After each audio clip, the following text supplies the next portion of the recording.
Caracas, the capital of Venezuela, has been called the most dangerous city in the world. Today, we're peeling back the layers of Caracas, once a booming oil metropolis. Now a city where survival is a daily struggle. We'll explore how hyperinflation has crippled its economy, why a quarter of its population has fled, and the rampant crime that has earned it the title of the world's most dangerous city. If you find this video interesting, please support us by hitting the like button. Now, let's get started. Venezuela is currently facing economic collapse. Despite being a resource-rich country, while it is true that the situation has greatly improved compared to 2020, when the worst was in terms of hyperinflation due to the devaluation of the currency, last year, Venezuela's GDP dramatically fell to $930.1 billion, just a quarter of its 2013 value. According to the International Monetary Fund, despite its rich resources, Venezuela grapples with one of the world's highest inflation rates. A stark contrast is seen in the government's minimum monthly food requirement for a family of 5, set at approximately $511, while the average monthly income hovers around a mere $4.40. This disparity highlights that the average income is less than 1/100th of the basic food costs. Although Venezuela raised the minimum wage by 1,800%, the surging exchange rate has negated the impact of this increase. It makes no sense to calculate the value of money, because inflation has not stopped. Because of this situation, over 7.3 million people have left the country. Venezuela's population is about 28 million, which means that roughly a quarter of the population has left the country. But the problem is not only economic. Venezuela is experiencing a high rate of violent crime. The capital, where the country's infrastructure and people are concentrated, is no exception. Caracas, the capital of Venezuela, is now infamously known as the world's most dangerous city. Of all the cities in the world, Caracas has the highest murder rate. Of course, it wasn't always this way.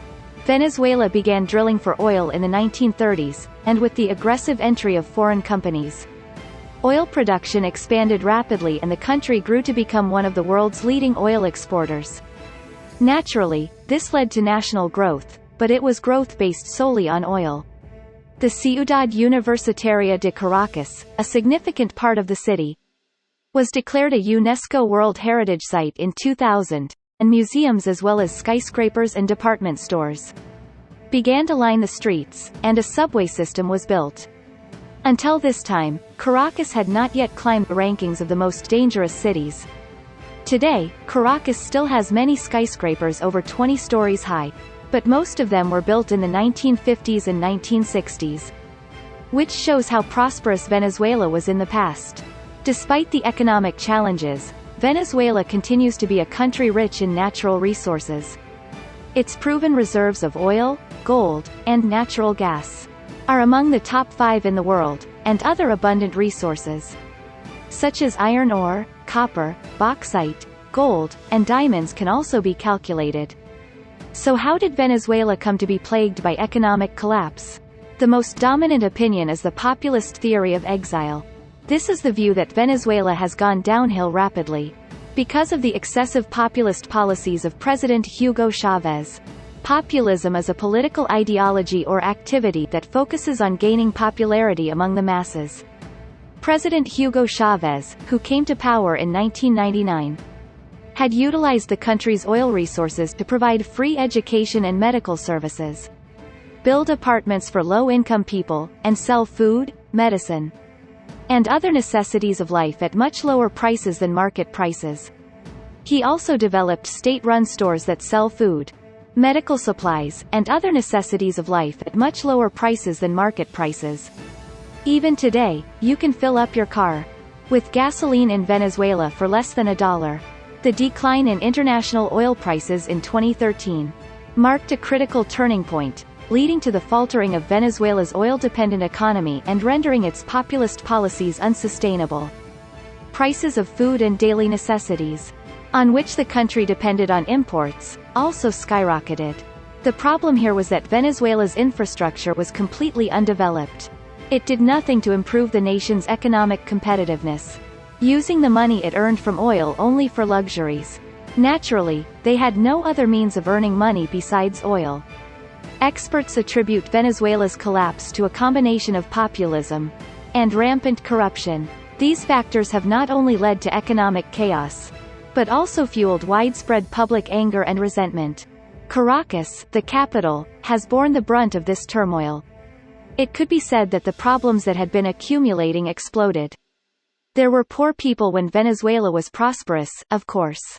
But as the city grew rapidly, they were forced out to the suburbs. Slums formed on the outskirts of Caracas, and as the country's economy deteriorated, criminal groups soon came to dominate the towns, and, with government security failing to function properly, the criminal groups in Caracas set up an autonomous government. The police engaged in a 2-day firefight with the criminal groups in Caracas. But they were unable to mount a counterattack, even mobilizing hand grenades, and had no choice but to retreat. The failure of the police to restore security left the public to bear the brunt of the damage, while poverty is the immediate reason for Venezuelans to leave the country. The current state of affairs in a country ruled by criminal gangs is another reason for reluctance to return. Unlike other foreign workers, Venezuelan nationals do not want to return home, even if they have earned money. Currently, statistics show that there are at least 18,000 criminal organizations in Venezuela, of which about 25 are large. The level of armament of the criminal organizations is comparable to that of the police and the regular army. However, violent crime in Caracas has recently decreased significantly. The economy is still in a state of collapse, and the criminal gangs are still in control. The reason for this is that the economy has collapsed to the point where there is no money to be made, and no money to be made while committing crimes and getting something for nothing. In order to commit a crime you need to buy at least a gun and bullets. But there is nothing to earn, compared to the amount of money needed to buy the gun and bullets. A live bullet costs about $1, but if the police catch you and take your gun, you lose about $800, so criminal organizations cannot act recklessly.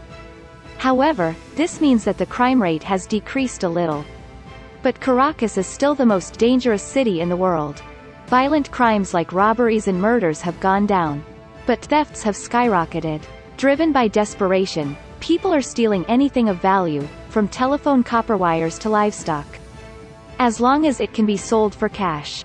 In addition, foreigners are targeted for kidnapping and robbery. Valeria Godoy, who left Venezuela in 2018, said in an interview that the Caracas airport is the most dangerous place in the world. She stated that in Venezuela, public officials and police should not be trusted. She said that murders, robberies, and abductions are commonplace in Venezuela, and that her friend's father, who is self-employed, was abducted for 2 months and robbed of most of his property. She revealed that criminals who had temporarily escaped from prison, in collaboration with the prison chief, police committed robberies and divided what they stole with police and public officials. We can see how corrupt Venezuela is and why security has collapsed so far.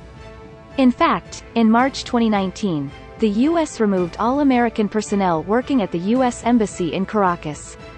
The Venezuela Human Rights Report 2019 warned that the streets and parking lots around Venezuela's airport terminals are frequently robbed and murdered, and that airport officials and military police are involved in these crimes.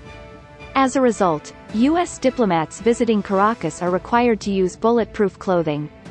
There are signs of gradual recovery in Venezuela, despite the ongoing challenges. Since 2008, Caracas has consistently been ranked among the top 10 most dangerous cities in the world, currently holding the #1 position.